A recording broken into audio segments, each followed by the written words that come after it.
হে অত্যাচারী পুরুষরা, শুনে নাও তোমরা, যারা তিলে তিলে তিলে তিলে একটা সুস্থ মানুষকে মৃত্যু পথযাত্রী করেও ছেড়ে দাও না, তারপরেও তাকে আঘাতে আঘাতে ক্ষত বিক্ষত করো। আসলে কি তোমরা মানুষ? বা না, মানুষ আর যোগ্যতা রাখো?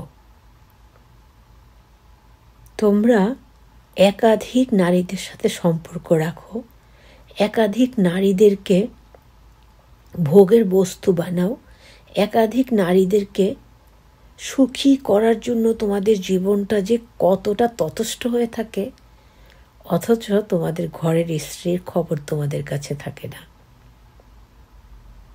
কিন্তু কেন বলো তো? কিছু কিছু পুরুষরা আছেন, তারা দেখা যায় হয়তো বউয়ের বাড়ির টাকাতেই তাদের বর্তমান অবস্থা, তারপরও তারা সেইটা বেমালুম ভুলে গিয়ে বউয়ের আত্মীয় স্বজনকে সারাক্ষণ সারা বেলা সব সময় মানে হয়রানিমূলক কথাবার্তা, মিথ্যে অপপ্রচার, আর স্ত্রীকে অকারণে খেপিয়ে তুলে দু একটা কথা সূত্রপাত ঘটিয়ে তারপরে কি কষ্টগুলোই না তোমরা দাও। ভাঙচুর করো, বারবার রেগে আসো স্ত্রীকে মারতে, এবং মানে মারতেও কুণ্ঠাবোধ করো না। কিন্তু আসলে তোমরা কি মানুষ না পিচাস? আমি সব পুরুষদেরকে কথা বলছি না, অনেক পুরুষরা আছেন অনেক ভালো, সংসার আগলে রাখেন স্ত্রী সন্তান ছাড়া আল্লাহ রাসূলের পরে। তারা মানে অন্য কিছু বুঝতেই চান না। কিন্তু এই ক্ষেত্রে কথা আছে যে হ্যাঁ, গরিবদেরকে, অসহায়দেরকে ভালো কাজে অবশ্যই যদি তারা অগ্রণী ভূমিকা পালন করে, তখন একজন ভালো স্ত্রী, একজন ভালো সন্তান, আমার মনে হয় না কখনো কোনো আপত্তি করবে বা করার কথা। কিন্তু হে সাধুবেশী শয়তানরা, আমি আবার একটু বলে নেই, সকল পুরুষদের আমি বলছি না, যারা এই সাধুবেশী পুরুষদের মধ্যে পড়ে, সাধুবেশী শয়তান যারা, তারা যারা এর মধ্যে পড়ে, তাদের উদ্দেশ্যে বলছি, কি ভাবছো তোমরা ভাবছো এই যে অত্যাচারগুলো করেই যাচ্ছি বছরের পর বছর। এই কথাগুলো আমি কোনো বিশেষ কারো নাম উল্লেখ করে বলছি না। সমাজে এমন অনেক মানুষ আছেন যারা এগুলো করেন। তাদের অত্যাচার মনে হয়, মানে কি বলবো, তাদের অত্যাচার এতটা বেশি যে পশুকে, মানে হিংস্র পশুকে হার মানায়। তারা দেখতে পায় যে যতই অত্যাচার করি বা যতই অবহেলা করি বা যতই তার দিকে না তাকাই বা যতই তাকে তার টেক কেয়ার না করি, সে তো আসলে কিছু করছে না। আমি তো দিব্যি ভালো থাকছি। আর এই দিব্যি ভালো থাকাটাই তাদেরকে এই খারাপ কাজগুলো করার জন্য আরও বেশি উৎসাহী করে তোলে। এটা কেন যে আল্লাহ করেন আমি ঠিক জানি না। অনেক পুরুষরা আছেন সংসারের জন্য, স্ত্রীর জন্য, সন্তানদের জন্য, পরিবারের জন্য নিজের মানে সর্বস্বটুকু দিয়েও কিছু পান না। সেটা নজিরও আছে, সেরকম অনেক জীবনে দেখেছি। আর এখন যার কথা, মানে যে কথাটা এখন বলছি, সেটা নজিরও জীবনে দেখেছি। আসলে মানুষ শুধু দেখতে আকারে মানুষ হলেই সে মানুষ না, সবাই মানুষ না। কিছু কিছু ভণ্ড মানুষ যারা বাইরে এতটা মানে এত কি বলবো, মানে নিষ্পাপ একটা চেহারা নিয়ে সবার সামনে উপস্থিত হয়, তখন সবাই চিন্তা করে এই লোকটা কখনো কোনো খারাপ কিছু করতেই পারে না, প্রশ্নই ওঠে না। কিন্তু ঘরের যিনি স্ত্রী, আল্লাহ পাকই নিজে বলেছেন, একজন স্ত্রী যতটা জানেন এই পৃথিবীতে, আল্লাহ পাক তো সবার উপরে, তিনি তো সব জানেনই, এই পৃথিবীতে অতটা তার স্বামীকে আর কেউ চেনেন না, ইভেন মাও না। তাই সেই সব স্বামীদেরকে বলছি, তোমরা কি আদৌ মানুষ হবে না? আর আল্লাহকে বলছি, আল্লাহ তুমি তো পাক কোরআনে বলেছ আমি ছাড় দেই কিন্তু আমি ছেড়ে দেই না। কিন্তু এই জীবনে তো কিছু কিছু মানুষ এমনটাই দেখে যে সে সইতে সইতে সইতে সইতে সইতে সইতে প্রতিনিয়ত তার ভিতরটা পচে গলে মনে হয় যেন তার নিজের কাছে দুর্গন্ধ বের হয়। কিন্তু যিনি এগুলো ঘটান তিনি নির্বিকার থাকেন, তিনি ভালো থাকেন, এতটা বেশি ভালো থাকেন যে কোনো মানুষ, অনেক সময় দেখা যায় কোনো মানুষ অনেক ভালো কাজ করে এতটা ভালো থাকেন না। হ্যাঁ, আল্লাহ রাব্বুল আলামিন আমরা জানি, তুমি বলেছ তুমি ভালো মানুষদেরই বেশি পরীক্ষা করো, যারা অনেক বেশি খারাপ তাদেরকে তুমি। এই কথাগুলো আমি কোনো বিশেষ কারো নাম উল্লেখ করে বলছি না। সমাজে এমন অনেক মানুষ আছেন যারা এগুলো করেন।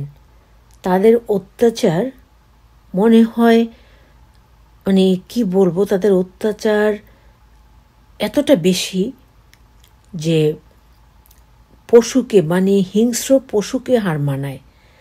তারা দেখতে পায় যে যতই অত্যাচার করি বা যতই অবহেলা করি বা যতই তার দিকে না তাকাই বা যতই তাকে তার টেক কেয়ার না করি, সে তো আসলে কিছু করছে না, আমি তো দিব্যি ভালো থাকছি। আর এই দিব্যি ভালো থাকাটাই তাদেরকে এই খারাপ কাজগুলো করার জন্য আরও বেশি উৎসাহী করে তোলে। এটা কেন যে আল্লাহ করেন আমি ঠিক জানি না।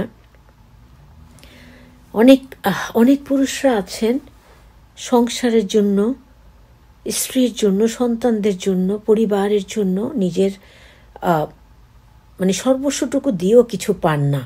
সেটা নজিরও আছে, সেরকম অনেক জীবনে দেখেছি। আর এখন যার কথা, মানে যে কথাটা এখন বলছি, সেটা নজিরও জীবনে দেখেছি। আসলে মানুষ শুধু দেখতে আকারে মানুষ হলেই সে মানুষ না, সবাই মানুষ না। কিছু কিছু ভণ্ড মানুষ যারা বাইরে এতটা মানে এত কি বলবো, মানে নিষ্পাপ একটা চেহারা নিয়ে সবার সামনে উপস্থিত হয়, তখন সবাই চিন্তা করে এই লোকটা কখনো কোনো খারাপ কিছু করতেই পারে না, প্রশ্নই ওঠে না। কিন্তু ঘরের যিনি স্ত্রী, আল্লাহ পাকই নিজে বলেছেন একজন স্ত্রী যতটা জানেন এই পৃথিবীতে, আল্লাহ পাক তো সবার উপরে, তিনি তো সব জানেনই, এই পৃথিবীতে অতটা তার স্বামীকে আর কেউ চেনেন না, ইভেন মাও না। তাই সেই সব স্বামীদেরকে বলছি, তোমরা কি আদৌ মানুষ হবে না? আর আল্লাহকে বলছি, আল্লাহ তুমি তো পাক কোরআনে বলেছ আমি ছাড় দেই কিন্তু আমি ছেড়ে দেই না। কিন্তু এই জীবনে তো কিছু কিছু মানুষ এমনটাই দেখে যে সে সইতে সইতে সইতে সইতে সইতে সইতে প্রতিনিয়ত তার ভিতরটা পচে গলে মনে হয় যেন তার নিজের কাছে দুর্গন্ধ বের হয়। কিন্তু যিনি এগুলো ঘটান তিনি নির্বিকার থাকেন, তিনি ভালো থাকেন, এতটা বেশি ভালো থাকেন যে কোনো মানুষ, অনেক সময় দেখা যায় কোনো মানুষ অনেক ভালো কাজ করে এতটা ভালো থাকেন না।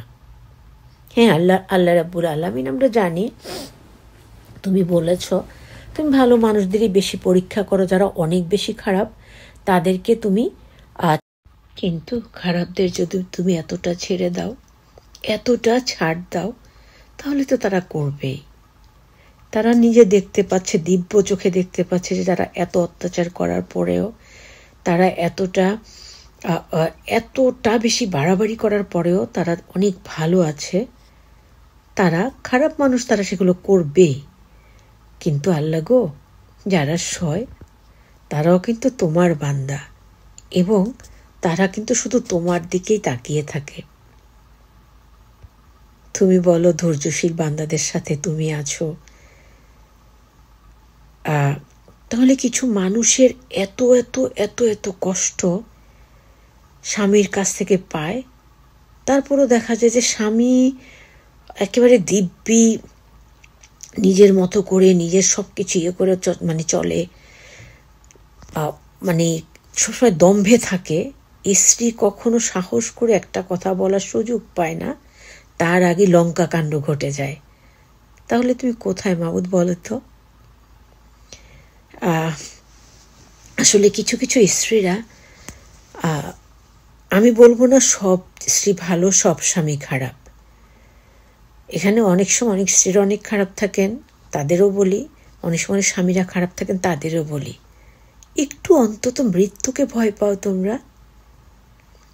একটা মেয়ে, যে মেয়েটা কোনো কিছু না পেয়েও, কোনো কিচ্ছু না, শুধু কাজের বিনিময়ে 2 বেলা হয়তো খেতে পায়, সেই মেয়েটার প্রতি তুমি এভাবে অবহেলা করো, অনাদর করো, লাঞ্ছনা দাও, গঞ্জনা দাও, কিন্তু তুমি অন্যদের জন্য ভীষণ ভালো একজন পুরুষ।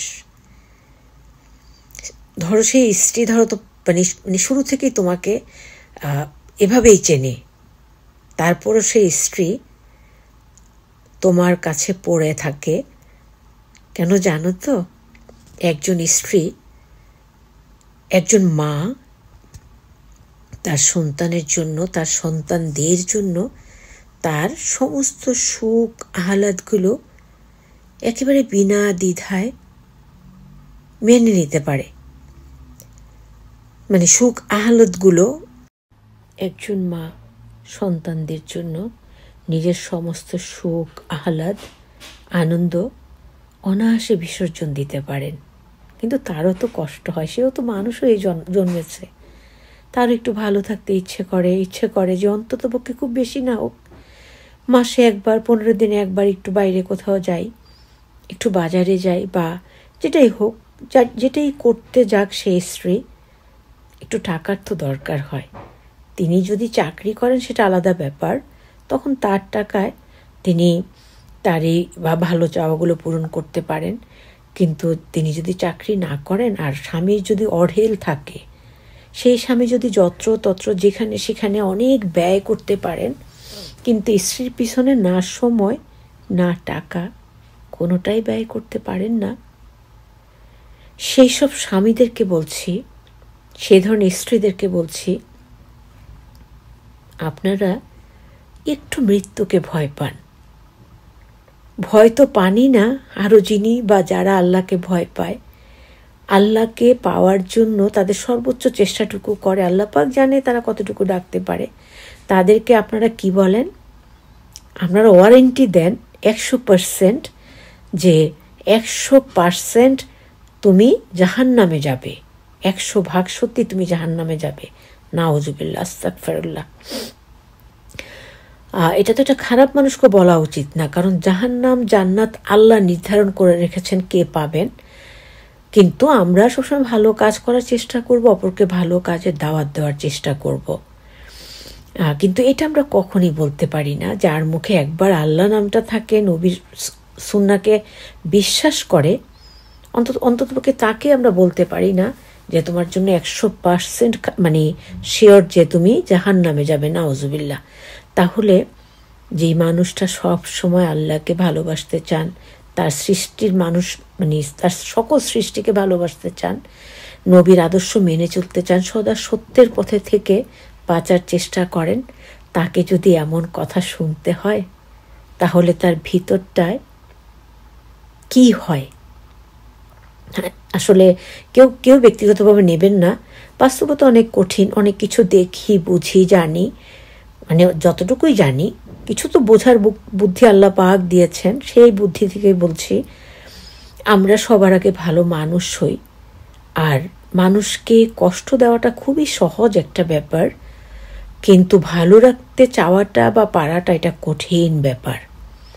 হয়তো কিছু কিছু স্ত্রীরা আছেন এত বেশি সয়ে ফেলেছেন যে স্বামীকে সহ্য করতে পারছেন না, তারপরও স্বামীর সেবা করছেন, স্বামীর অনুরোধ করছি, এতক্ষণ যে ধরনের মানুষগুলোর কথা বললাম তাদের প্রতি বিশেষ অনুরোধ করছি, আপনারা এভাবে আর দাবিয়ে বেড়াবেন না, হম্বি তম্বি করে চলবেন না, মানুষ হন, পৃথিবীর দিকে চোখ খুলে তাকান, আর মৃত্যুকে ভয় করুন। যে যাকে ঠকাচ্ছি, যে স্ত্রীটা আপনার অগণিত প্রেমের কাহিনী জানার পরেও আপনাকে এখনো খাবার বেড়ে খাওয়ায়, আপনার কাপড় ধুয়ে দেয়, সেগুলো শুকুলে ভাঁজ করে আপনার জায়গা মতো যেখানে থাকবে সেখানে রেখে দেয়, আপনার নোংরা কাপড়টা বদলানোর জন্য পরিষ্কার কাপড় রেখে দেয়, আবার কোন কাপড়টা পরে আপনি করবেন, স্বাচ্ছন্দ্য বোধ করবেন সেভাবে আপনার জন্য চেষ্টা করে।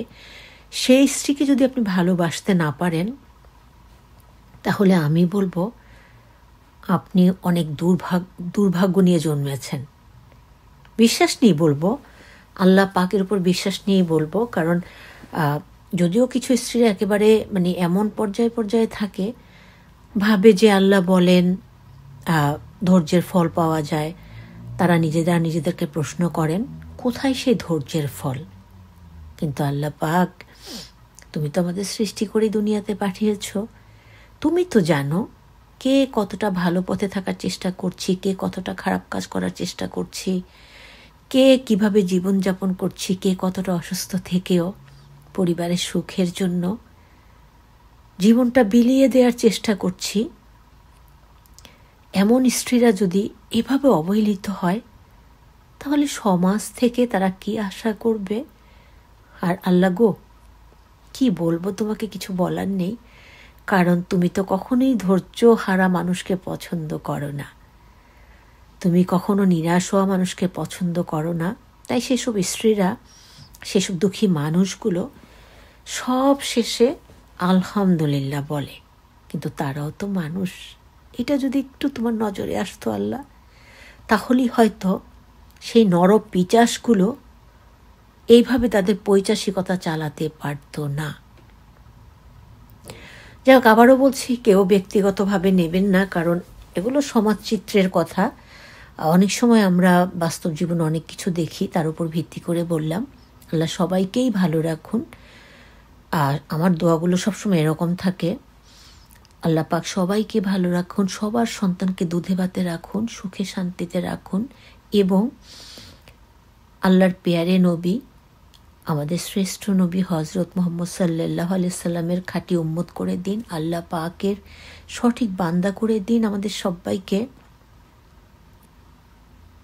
সেইভাবে যিনি সৃষ্টি করেছেন তাকে একটু ভয় পান, অন্তর থেকে তাকে মেনে চলার চেষ্টা করেন, তাহলে হয়তো বা ভালো মানুষ হয়ে যাবেন। যাই হোক, আমরা মানুষ, আমাদের তো দোষগুণ আছেই। কারণ আল্লাহ পাক বলেছেন, তুমি ফেরেশতা নও যে তোমার কোনো দোষই থাকবে না, তুমি শয়তান নও যে তোমার কোনো গুণই থাকবে না। তারপরে আরও আছে যে বেশি ভালো মানুষ হলে আমরা বলি ফেরেশতার মতো মানুষ, বেশি খারাপ হলে আমরা বলি শয়তানের মতো মানুষ। কিন্তু আমরা যেন শয়তানের মতো মানুষ না হয়ে যাই, আমরা যেন ফেরেশতার মতো মানুষ হতে পারি, সেইভাবে যেন আমরা আমাদের সাধ্য মতো চেষ্টা করি। তাহলেই এই যে মান আর হুঁশ, এই দুটো মিলিয়ে যে মানুষ, আমরা সেই মনুষ্যত্ববোধে জেগে উঠব। আসসালামু আলাইকুম রহমতুল্লাহি ওয়া বারাকাতুহু। আল্লাহ হাফেজ, টেক কেয়ার অল গাইজ, সবাই ভালো থাকবেন। আর বারবারই বলছি, এটা কেউ ব্যক্তিগতভাবে নিয়েন না। আমি একই গ্যালারি অনেক ধরনের পোস্টই দিয়ে থাকি, এটাও তার মধ্যে একটা পোস্ট, সমাজ সচেতনমূলক পোস্ট। আমরা চাইলেই কাউকে ভালো করে ফেলতে পারবো না, চাইলেই কাউকে খারাপ করে ফেলতে পারবো না। ওই যিনি আমাদের এই দুনিয়াতে পাঠিয়েছেন, তিনি যদি দয়া করেন, তাহলেই আমরা ভালো হতে পারবো, তাহলেই আমরা শ্রেষ্ঠত্বের মর্যাদাটা রক্ষা করতে পারবো। আল্লাহ হাফেজ।